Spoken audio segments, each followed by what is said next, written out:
I have always loved baseball. When I was a little kid, like a very young kid, way back in the day, baseball was my favorite sport. It really fundamentally changed after the strike-shortened season of '94. Once we lost the World Series that year, because it didn't happen, it was never quite the same. I still love baseball. Again, it's not the same, but it frustrates me to no end just how old baseball is. Old in its mindset, old in its approach, old in its fan base. Like, you think about baseball going back a couple of decades.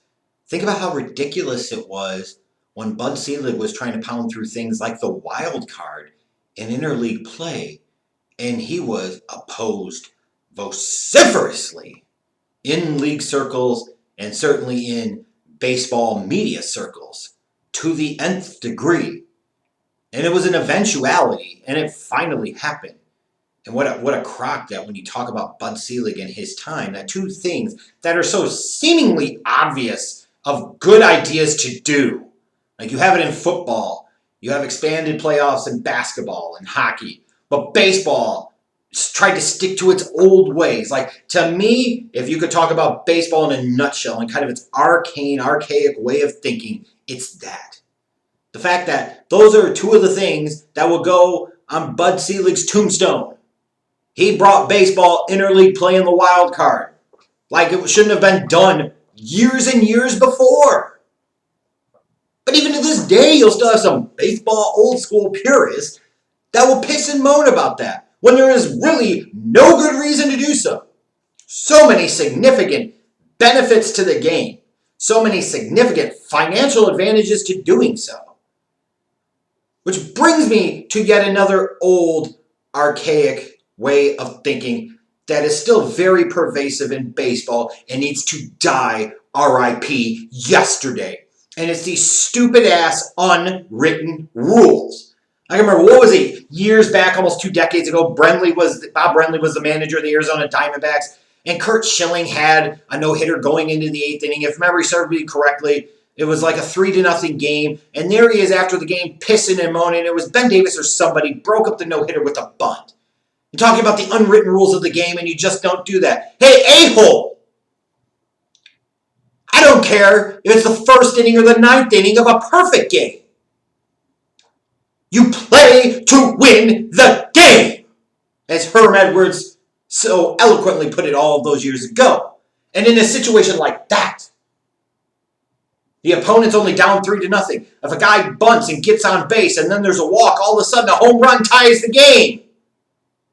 That is more protecting of the integrity of the game than sitting there and expecting opponents to just take their lumps and roll over and die because somebody has a chance at history. Who gives a crap? The whole thing of you shouldn't try to sit there and steal bases after you're up this many runs or you're down this many runs or this or that. And what's so irritating and so frustrating to me about that is when you talk about baseball, and those that have watched baseball, those that love baseball, know that more than any other sport, this absolutely holds true. You never know what can happen. We can say it about other sports, and certainly you see elements where that does come true. But when it comes to a sport where year in and year out, time after time, that old axiom holds the most truth and foundation behind it, it is baseball. You never know what can happen. And even if it has never ever happened in the history of the sport, well, today would be the perfect day for it to happen for the first time ever in history. But it's that loser's mentality to me. Like, we talk about the frustration of the participation matters, and it doesn't matter if you win or lose as long as you try your best garbage that has infiltrated into our American culture that absolutely makes me want to vomit. Look, bottom line, you're going up against 500 people for one job. It's not okay to try your best when your family needs you to get that job to be able to support the family and you finish second place. Guess what? Ding dong, dumb dick, second place is the first loser. You don't have a job. What the hell are you going to do to support your family? But you could go and put your effort on the freaking dinner plates at the table for the family. Give me a break. This whole thing of this and that. You don't want to run up the score and you want to be good sports and everything like that. I fundamentally believe in good sportsmanship, absolutely.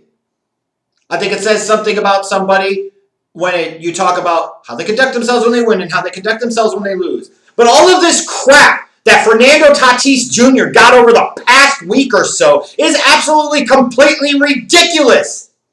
Here he is, a young man, playing in a game in the major leagues, in a league, in a sport where truly anything can happen. It's the 8th inning, bases are loaded, his team's up 6 runs, 3-0 meatball served up over the heart of the plate, and this young talent, who we should be talking about being one of those guys that takes baseball into the next decade plus, one of those young superstars that you should see all over the place, plastered everywhere to actually become a household name like the guy behind me, Ken Griffey Jr. was in the 90s. Instead, all you're talking about is pissing and moaning about the unwritten rules of the game and the fact that he decided to compete when his team was up 6 runs in the 8th inning. Like, what the hell is wrong with baseball? Like the Rangers getting all pissy and moany and the manager sitting there and crying and whining about it. Hey, a-hole, if you don't like it, strike the mother effer out. If you don't like the fact that you're getting your brains bashed in and you're down 6 runs in the 8th inning, then figure out something different so that way you're not getting your brains bashed in by 6 runs in the 8th inning. How about them apples? And when you talk about the pitcher, if you want to get all pissy and butthurt because you threw up a meatball fastball right over the heart of the plate in a 3-0 count, well, then you know what? You shouldn't have gotten to a 3-0 count to begin with where you had to serve up that meatball, and you should absolutely not be surprised when somebody dings you and frickin' knocks it way the hell over the fence. I can't believe for the life of me, except for the fact of the stupidity of baseball, that we're sitting here and having fans complain about it. And no, let me take that back. It's not the fans. Because for the most part, outside of the pocket of idiots that are always pervasive in baseball fandom circles, most fans are like, what the hell is the problem here? It was only in the 8th inning of a game. It was only a 6-1 lead. You're in Texas, a hitter's haven, where big innings can be put up at any point in time. Why are we knocking this young future superstar of the game for actually trying to succeed, for being successful? What is wrong with this picture? And then it's one thing if the opponents want to be all pissy and butthurt and moany about it, but his own damn manager's sitting there and whining and pissing and moaning about it. And talking about how Tatis Jr. shouldn't be doing that stuff. If you were my manager and I own that team, you would immediately be fired.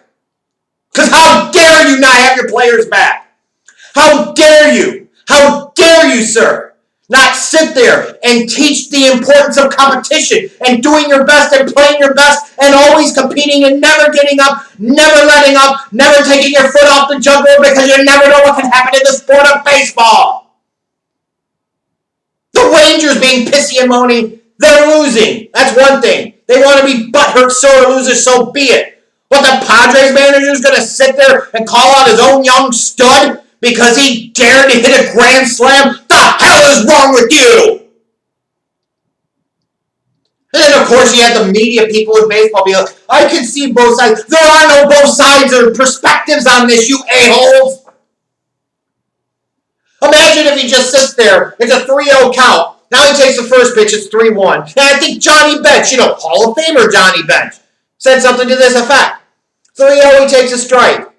3-1, he takes another strike. Now all of a sudden he's down 3-2, strikes out. Now what happens if the Rangers come up in the bottom half of the inning and put up 6 runs? The game's tied. Because you want to protect some stupid unwritten rules that have held back the baseball game for generations? You morons! Like, what the hell is fundamentally wrong with you? Then a few nights later, I think it was even the next night, his team's up like 6 runs in the second or third inning, and Tatis is still in third. I'm like, that's damn right. Don't ever apologize, Fernando, for playing the game hard. Don't ever feel bad or feel the need to apologize because you're playing to be at your absolute best, because you're trying to win. Don't ever apologize for that. If the opponent doesn't like it, then they should figure out a way to stop it. And if they can't, then that's just too damn bad. What the hell is wrong with our sports culture today in this country that we criticize a young man for being a star?